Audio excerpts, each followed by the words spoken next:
नमस्कार दोस्तों, मैं डॉक्टर सुधा। तो आज बात करेंगे कि हम अगर रेकी से किसी भी ऑब्जेक्ट को चार्ज करना हो तो वो चार्जिंग कैसे की जाती है। मेरे कई स्टूडेंट्स की हमेशा ये क्वेरी रहती है कि हमें कोई ऑब्जेक्ट चार्ज करना है। ऑब्जेक्ट मतलब क्रिस्टल चार्जिंग तो सबको पता है, रेकी में हम लोग क्रिस्टल यूज़ करते हैं और क्रिस्टल की हम चार्जिंग करते हैं। मेथड है 1+4। अभी सिंबल्स के नाम जो रेकी चैनल्स हैं वो तो सब जानते हैं, लेकिन हाँ, जो रेकी चैनल्स नहीं हैं तो उन्हें सिंबल जानने के लिए रेकी की तरफ आना पड़ेगा। ठीक है, तो वापस आते हैं। ये किसी ऑब्जेक्ट को अगर हमने चार्ज करना हो, ये दो तरीके से होगा। डायरेक्ट चार्जिंग तो हमेशा हम करते ही है, लेकिन कभी कभी ऐसा सिचुएशन आ जाती है कि हमें किसी ऑब्जेक्ट को डिस्टेंस में चार्ज करना है। वो इंसान जिसको वो ऑब्जेक्ट चाहिए वो हमारे पास नहीं है, वो काफ़ी दूर है। तो किस तरीके से हम किसी ऑब्जेक्ट को डिस्टेंस में चार्ज करेंगे। मेथड रहता है 1+4। रेकी के बारे में हम ये जानते हैं कि रेकी जो है एक डिस्टेंस हीलिंग थेरेपी है। तो अगर हम डिस्टेंस हीलिंग कर सकते हैं अपने कनेक्टिंग सिंबल को यूज़ करके, तो क्या हम उसी कनेक्टिंग सिंबल को यूज़ करके किसी ऑब्जेक्ट को डिस्टेंस में चार्ज कर सकते हैं? तो जवाब है हाँ, हम कर सकते हैं। क्योंकि आप जानते हैं कि चाहे कोई सजीव वस्तु है, निर्जीव वस्तु है, कोई भी ऑब्जेक्ट है, उसका अपना एक ऑरा होता है, अपनी एक एनर्जी होती है। क्रिस्टल्स की एनर्जी होती है, ये आपके स्टोन्स की एनर्जी होती है, जितने भी फ्रूट्स हैं उनकी एक अपनी एनर्जी, वो तो आते ही सीड के साथ है। तो सीड में जीवन है, उनका एक अपना एनर्जी लेवल है। तो जब जब हमें किसी भी ऑब्जेक्ट को, अब कई सवाल इस तरीके से आते हैं कि ऑब्जेक्ट मीन्स क्या। ऐसे ऑब्जेक्ट जो हम रेकी में, रेकी हीलिंग में, रेकी चार्जिंग में, या फिर किसी भी तरीके की नेगेटिविटी को हटाने के लिए जो ऑब्जेक्ट्स हम यूज़ करते हैं, उनकी हम पहले चार्जिंग करते हैं रेकी से। उनको हम तैयार करते हैं, उनका एक एनर्जी लेवल हम बनाते हैं। तो उनको जब हम उपयोग में लाएं तो उनका एनर्जी लेवल एक अच्छा एनर्जी लेवल हो। तो इस तरीके से हमें किसी भी ऑब्जेक्ट को चार्ज करना है तो हम 1+4 करते हैं, क्लीनिंग एंड चार्जिंग। हमेशा हमारा यही मेथड रहता है।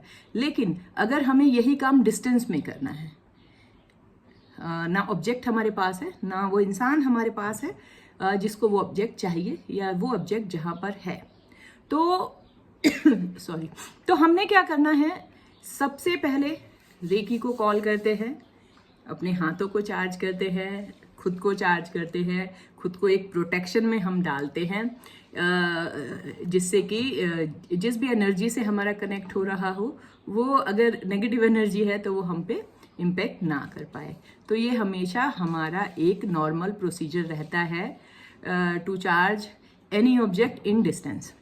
तो सबसे पहले उसके बाद क्या करना है, हमने कनेक्टिंग सिंबल का प्रयोग करना है टू कनेक्ट द पर्सन जिसके पास वो ऑब्जेक्ट है, जिसके हाथ में वो ऑब्जेक्ट है। कोशिश कीजिए कि वो अपने सीधे हाथ में उस ऑब्जेक्ट को रखे जिस टाइम आप चार्जिंग कर रहे हैं, और वो एक शांत और अच्छी जगह में बैठा भी हो, जिससे कि एनर्जी लेवल जो है अच्छे से कनेक्ट हो पाए।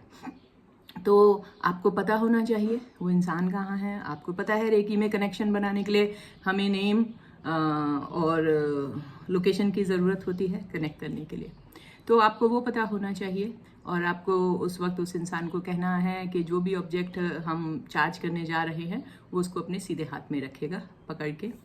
तो जब आप उससे कनेक्शन बनाएंगे with connecting symbol, after connection procedure same है, 1+4। 1 से आप क्लीनिंग करेंगे, 4 से विथ थर्ड आई आप उसको चार्जिंग देंगे। चार्ज करने के साथ एक अफर्मेशन होती है जो कि चार्जिंग की अफर्मेशन है। आपको वो ऑब्जेक्ट किस यूज़ में लाना है। आपको अगर वो ऑब्जेक्ट मान लीजिए वो क्रिस्टल है, तो आपको ऑब्वियसली एक पॉजिटिव एनर्जी स्प्रेड करने के लिए आप वो क्रिस्टल किसी को दे रहे हैं, या फिर आप किसी के रिलेशनशिप के लिए दे रहे हैं, क्या वो किसी के आप बौद्धिक विकास के लिए, जैसे हम स्टूडेंट्स को एमेथिस्ट देते हैं उसके फोकस के लिए और कंसंट्रेशन के लिए, स्टडीज़ के लिए। तो जो भी पर्पस है उस चार्जिंग में आएगा। जो भी अफर्मेशन है 11 टाइम आप चैंट करेंगे। तो इस तरीके से हम क्रिस्टल को डिस्टेंसली भी चार्ज कर सकते हैं, एक एनर्जी कनेक्ट करके उस पर्सन की जिसके हाथ में वो ऑब्जेक्ट है। दूसरी चीज़ आ जाती है घर की नेगेटिविटी हटाने के लिए कई बार हमें कुछ ऑब्जेक्ट्स को चार्ज करना पड़ता है, जिससे कि किसी घर के एनवायरनमेंट में, किसी ऑफिस के एनवायरनमेंट में ऐसी कोई नेगेटिव एनर्जी है, कोई हैवीनेस है, जो कि वहाँ का जो ऑरा है वो डिस्टर्ब है। तो हम क्या करते हैं, मैं आपको बताती हूँ। जैसे ये एक लेमन है, लेमन को, कोकोनट को, एप्पल को, फुल फ्रूट कुछ भी होना चाहिए। मेरे पास अभी ये लेमन था तो मैं आपको लेमन बता रही हूँ। तो अगर हमें किसी भी जगह की नेगेटिव एनर्जी को रिलीज़ करना है तो क्या अफर्मेशन होगी हमारी उस ऑब्जेक्ट को चार्ज करने के लिए।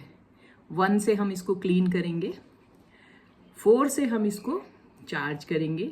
चार्ज करने के बाद जो अफर्मेशन है, सिंबल का नाम लेना है, मेरे की फ्लो एंड चार्ज दिस, जो भी इस ऑब्जेक्ट का नाम है lemon, charge this lemon to release all the negativity from this house और फ्रॉम दिस ऑफिस। इस तरीके से आपने इसको चार्ज करके थोड़ी देर एनर्जी देनी है, और फिर जिस भी जगह पे आपने रखना है, एक सेंटर पॉइंट, एक ओपन एरिया में आपने इसको रखना है ओवरनाइट। ओवरनाइट रखने के बाद सुबह ये जो ऑब्जेक्ट है, फ्रूट है या जो भी है, लेमन है, कोकोनट है, एप्पल है, फुल फ्रूट जो भी है, आपने उसको वहाँ पर डिस्पोज करना है जहाँ कोई जानवर भी उसको ना खा पाए, क्योंकि ओवरनाइट इसने सारी की सारी नेगेटिविटी सक करी है अपने अंदर। तो अगर कोई भी इसको खा जाता है तो वो नेगेटिविटी उसमें आने का ये डर रहता है। तो हमेशा जब भी हम कोई नेगेटिविटी रिलीज़ करते हैं तो उस ऑब्जेक्ट को हमेशा ऐसी जगह पे सुबह डिस्पोज करते हैं जहाँ पे वो किसी जानवर के भी मुंह में ना पड़े। तो इस तरीके से आप अपने घर की नेगेटिविटी दूर करने के लिए, अपने ऑफिस की नेगेटिविटी दूर करने के लिए किसी भी ऑब्जेक्ट को चार्ज कर सकते हो। और अगर आपको डिस्टेंस में वो चार्जिंग करनी है तो डिस्टेंस में भी आप इस तरीके से चार्जिंग कर सकते हैं to make a connection with the person जिसके लिए भी आपको वो ऑब्जेक्ट चाहिए।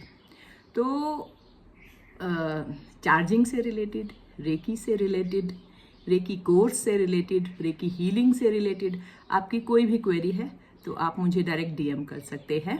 और ऐसी ही रेकी से रिलेटेड जानकारी के लिए आप मुझे फॉलो भी कर सकते हैं। फिर मिलती हूँ अगली वीडियो में, तब तक के लिए नमस्कार।